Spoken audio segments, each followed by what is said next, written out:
Hello guys, welcome back to my channel. मैं निशा। आज मैं आप लोगों के लेके आई हूँ जो लोग भी सीटेट दिसंबर में देने जा रहे हैं उनके लिए ईवीएस के मोस्ट इंपॉर्टेंट क्वेश्चंस लेके आई हूँ। ये क्वेश्चंस वो क्वेश्चंस हैं जो हमारे एग्जाम में ये सभी क्वेश्चंस पूछे जा चुके हैं।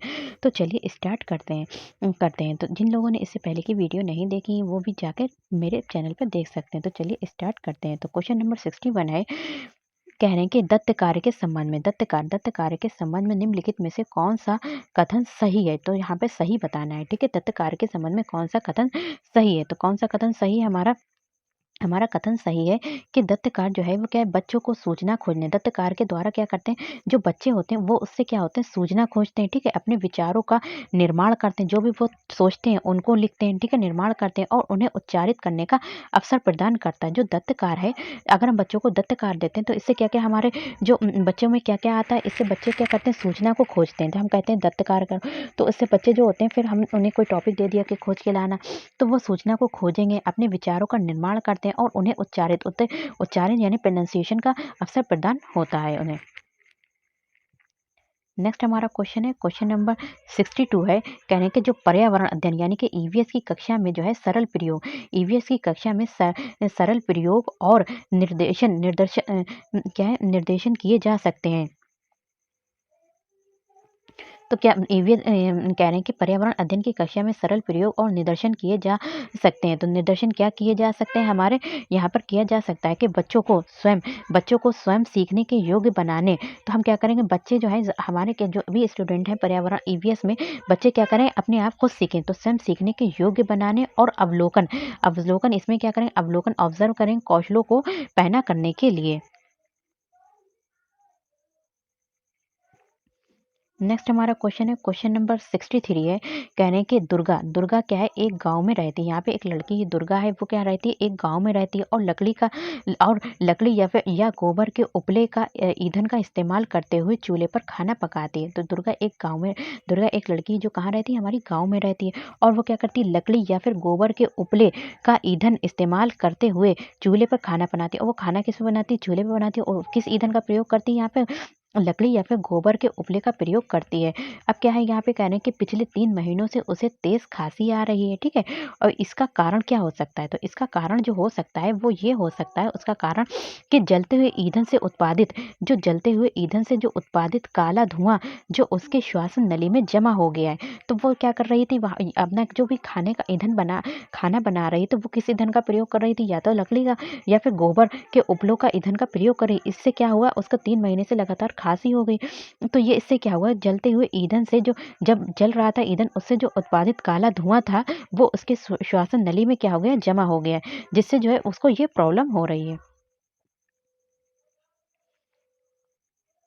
नेक्स्ट हमारा क्वेश्चन है, क्वेश्चन नंबर 64 है, कह रहे हैं कि एक विद्यालय ने राजस्थान के लिए कक्षा 5 के बच्चों के शैक्षणिक भ्रमण की योजना बनाई। यहाँ पे स्कूल ने क्या करा, राजस्थान के लिए एक विद्यालय ने राजस्थान के लिए कक्षा 5 के बच्चों के शैक्षिक भ्रमण की योजना बनाई। भ्रमण के दौरान बच्चों से आपकी क्या अपेक्षा रहेंगी, जब बच्चे जो है भ्रमण वहाँ पर देखने जाएंगे, ठीक है, तो वहाँ पर हमारी क्या अपेक्षाएं रहेंगी उनसे। तो हमारी जो अपेक्षाएं रहेंगी उनसे क्या रहेंगी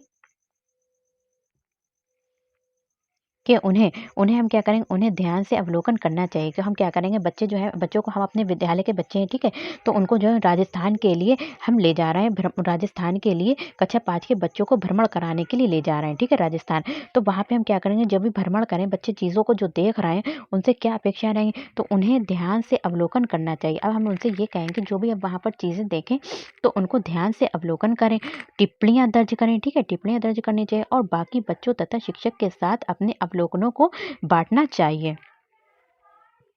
तो किसी विद्यालय ने क्या करा है, राजस्थान के लिए एक योजना बनाई, वहाँ पर गए, तो वह यही यही कह रहे हैं कि वहाँ पर जो भी चीज़ें हमने देखी उनका अवलोकन करें, उनके बारे में अपने साथियों से पूछें और अपने शिक्षक से बातचीत करें। नेक्स्ट हमारा क्वेश्चन है,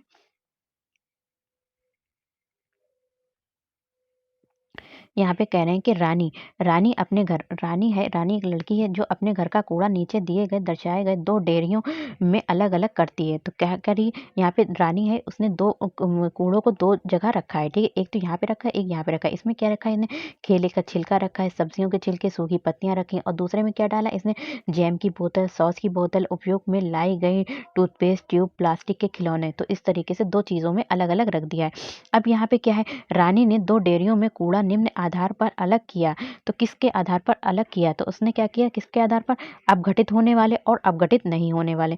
तो इसमें जो अपघटित होने वाले हैं तो देखिए, केले का जो छिलका है, तो रानी ने जो था उन 2 डेयरियों में इसलिए अलग-अलग करती है जिससे वो अपघटित होने वाला कूड़े को पहले वाली डेयरी में जैसे कि अपघटित होने वाला है, तो ये केले के छिलके हैं, सब्जियों के छिलके, सूखी पत्तियाँ अगर इनको ज़मीन में डाल देंगे तो वो क्या होंगी, सड़ जाएँगी, गल जाएँगी और मिट्टी में फिर से मिल जाएँगी। तो ये क्या होंगी, अपघटित हो जाएँगी। लेकिन क्या है जैम की बोतल है, सॉस की बोतल है, उपयोग में लाई गई, ये चीज़ें क्या होती हैं, वो अपघटित नहीं होती हैं कभी भी। तो इनको क्या करें, उसने दूसरी डेयरी में रख दिया है। नेक्स्ट हमारा क्वेश्चन है क्वेश्चन नंबर 66 है। यहाँ पे कह रहे हैं कि दोपहर के भोजन के अवकाश के बाद पर्यावरण अध्ययन पढ़ाते समय आप ये पाते हैं कि मतलब यहाँ पे कह रहे हैं कि दोपहर के भोजन के अवकाश के बाद यानी कि यहाँ पे लंच टाइम हो गया बच्चों का। उसके बाद क्या होता है बच्चों को हम क्या पढ़ा रहे हैं ईवीएस पढ़ाने जा रहे हैं, ठीक है? ईवीएस पढ़ाने का टाइम हो गया है। तो आप ये पाते हैं कि जो बच्चे हैं वो पाठ में रुचि नहीं ले रहे हैं। अब क्या था लंच से पहले पहले तो बच्चों ने रुचि ली थी पढ़ने में, लेकिन लंच के बाद जो था बच्चों ने पर्यावरण अध्ययन में जो ईवीएस की क्लास थी उसमें रुचि नहीं ले रहे हैं। तो अब हम शिक्षक हैं तो हम क्या करेंगे? तो वहाँ यहाँ पे हम क्या करेंगे पाठ को रोचक बनाने के लिए, ठीक है? इंटरेस्ट बनाने के लिए क्या करेंगे बहुआयामी विधि बुद्धि पर आधारित दृश्य श्रव्य सामग्रियों का प्रयोग करेंगे। क्या इस पे बहुआयामी बुद्धि पर आधारित दृश्य श्रव्य सामग्री जो हमारे जो होते हैं ऑडियो विजुअल एड्स होते हैं उनका हम क्या करेंगे प्रयोग करेंगे। जिससे बच्चे जो है इंटरेस्ट आएगा, उनमें रुचि होएगी, जिससे वो पढ़ेंगे। नेक्स्ट हमारा क्वेश्चन है क्वेश्चन नंबर 67 है। यहाँ पे कह रहे हैं कि पर्यावरण अध्ययन जो पर्यावरण अध्ययन के शिक्षक के रूप में आप एक ईवीएस के टीचर हैं उनके रूप में क्या करें आप बच्चों को चिड़ियाघर ले जाने की योजना बनाते हैं। आप ईवीएस के टीचर हैं, आप क्या कह रहे हैं कि बच्चों को हम क्या ले जाएंगे उनको चिड़ियाघर जरूर ले चुके जाएंगे, योजना बना रहे हैं आप बच्चों को निम्नलिखित में से कौन सी गतिविधि करने की अनुमति नहीं देंगे। तो हम क्या कहेंगे उनको कौन सी गतिविधि करने की अनुमति नहीं देंगे। तो नहीं देंगे किसी की अनुमति नहीं देंगे हम यहाँ पे कि बच्चे क्या करेंगे बच्चे चिड़ियाघर के जानवरों के लिए बहुत सारी खाने की सामग्री ले जाना। तो हम उनको ये चीज़ इस चीज़ के लिए अनुमति नहीं देंगे कि हम चिड़ियाघर में जितने जानवर उनके लिए चीज़ों को खाने की चीज़ों को ले जाने के लिए अनुमति नहीं देंगे। नेक्स्ट हमारा क्वेश्चन है क्वेश्चन नंबर 68 है। यहाँ पे कह रहे हैं कि बीज अंकुरण की अवधारणा को इस तरह सबसे बेहतर तरीके से पढ़ाया जा सकता है। तो किस तरीके से बीज अंकुरण की अवधारणा को किस तरीके के से बेहतर पढ़ाया जा सकता है। तो किस तरीके से जैसे कि बीज बोने, ठीक है? बीज बोने, अंकुरण के विभिन्न चरणों का अवलोकन करने और उनका चित्र बनाने की गतिविधियों को बच्चों को निष्पादित करने के लिए कहना। तो इसके द्वारा क्या है बीज अंकुरण की अवधारणा को अच्छे तरीके से पढ़ाया जा सकता है। नेक्स्ट हमारा क्वेश्चन है क्वेश्चन नंबर 69 है कि मीरा और दिव्या क्या है? 2 छोटी लड़कियां हैं। मीरा समोसे कटले कटलेट और डबल रोटी खाना पसंद करती है। जो मीरा है वो क्या करती है समोसे खाना पसंद करती है, कटलेट और डबल रोटी खाना पसंद करती है। जबकि जो दिव्या है वो ऐसा भोजन खाना पसंद करती है जिसमें क्या है लौह तत्व की कमी है। जिसमें क्या है लौह तत्व जिसमें आयरन की कमी है। तो मीरा और दिव्या को निम्नलिखित में से निम्नलिखित में से क्रमशः जो है कौन सी बीमारी होगी? ठीक है, तो कौन सी हो जाएगी उन लोग को जो बीमारी होगी वो कौन सी होगी? एक तो मोटापा हो जाएगा और दूसरा एनीमिया हो जाएगी। एनीमिया क्योंकि मोटापा क्यों हो गया? क्योंकि वो जो मीरा है वो क्या खा रही है? तो वो मीरा जो है वो समोसे खा रही है, कटलेट खा रही है और डबल रोटी खाना पसंद करती है। तो उससे जो उसको बीमारी होगी तो कौन सी होगी? मोटापा हो जाएगी। लेकिन जो दिव्या है वो ऐसी चीज़ें खाती है जिसमें जो है लौह तत्व की कमी है, तो उसे क्या हो जाएगा? एनीमिया हो जाएगा। नेक्स्ट हमारा क्वेश्चन है क्वेश्चन नंबर 70 है। यहाँ पे कह रहे हैं कि नींबू साधारण पानी में डूब जाता है। अगर एक नॉर्मल पानी में हम नींबू को डाल देते हैं, ठीक है, तो नींबू क्या होता है वो जो होता है डूब जाता है। लेकिन नमकीन पानी में वो क्या करता है, अगर नमक डाल देते हैं उस पानी में तो वो नींबू क्या होता है, तैरता रहता है। तो यही कह रहे हैं कि क्यों? इसकी वजह क्या है? तो इसका क्या रीज़न हो सकता है कि नमकीन पानी, इसमें कह रहे हैं कि जो नमकीन पानी का घनत्व साधारण पानी के घनत्व से अधिक होता है। तो नमकीन पानी का जो घनत्व है, तो वो साधारण पानी से के घनत्व से के अधिक होता है। तो इसलिए जो होता है, साधारण पानी में नींबू जो होता है डूब जाता है, और जो हमारा पानी डला हुआ होता है नमकीन पानी में, जो होता है, जो नींबू होता है, वो तैरता रहता है। नेक्स्ट हमारा, तो वीडियो पसंद आए तो like share subscribe my channel. Thank you, have a nice day.